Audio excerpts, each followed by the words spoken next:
Willie D Live. What's up, family? Former Cosby Show actor Malcolm Jamal Warner was stopped in the streets by TMZ and asked his opinion on the Drake-Kendrick Lamar rap battle. And he had some choice words. Malcolm was like, man, it's normalizing negativity. Malcolm don't like it at all. And he also said this in regards to the N-word. I'm gonna paraphrase.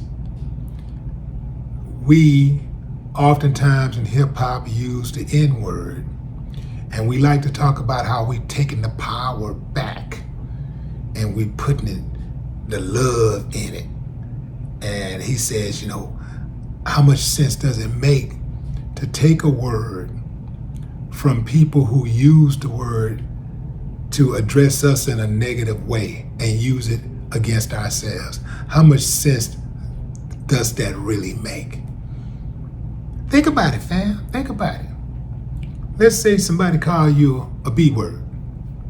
So you say you don't like the word. You might even beat them up. You might hate the word. You might shoot them or something. And next thing you know, you calling yourself the B word because you're taking the power from the person who called you the B. You're gonna use it. I'm gonna take it from them and I'm gonna use it myself. And I'll put the power in it.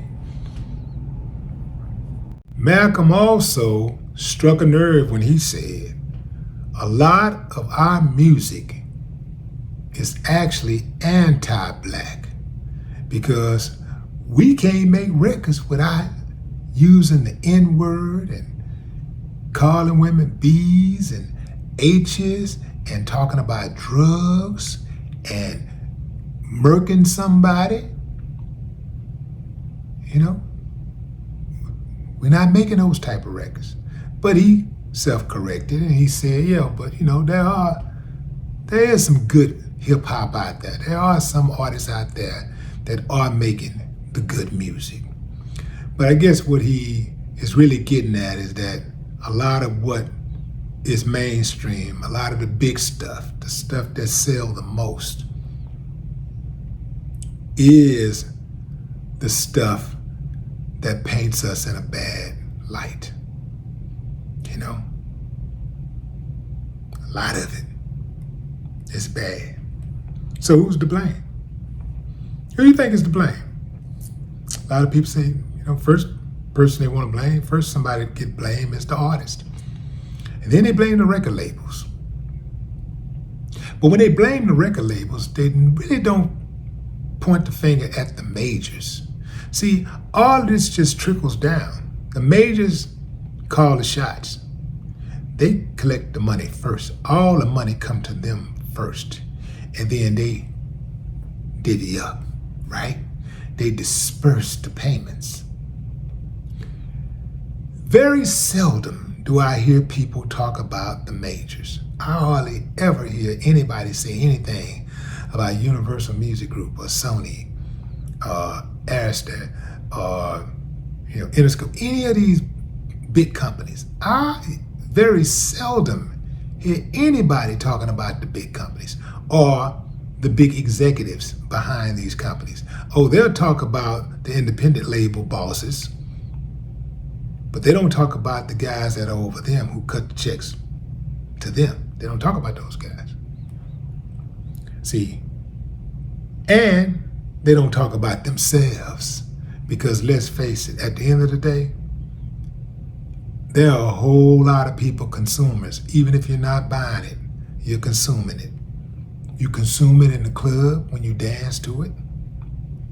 You consume it when you watch these award shows.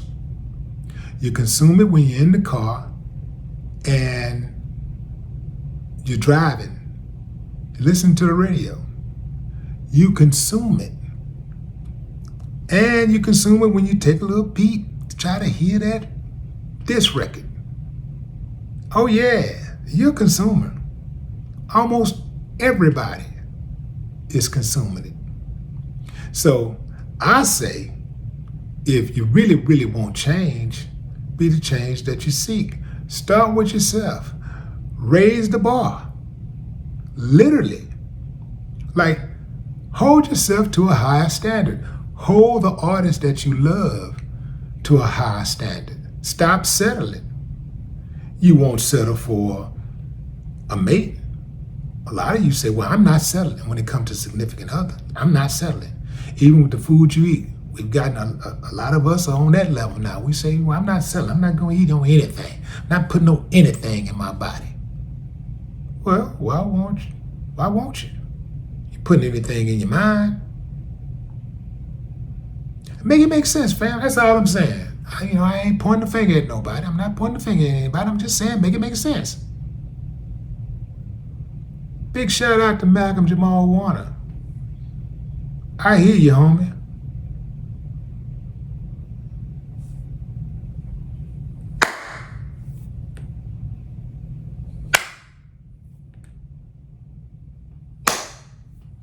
I ain't got no problem with that. No more talk.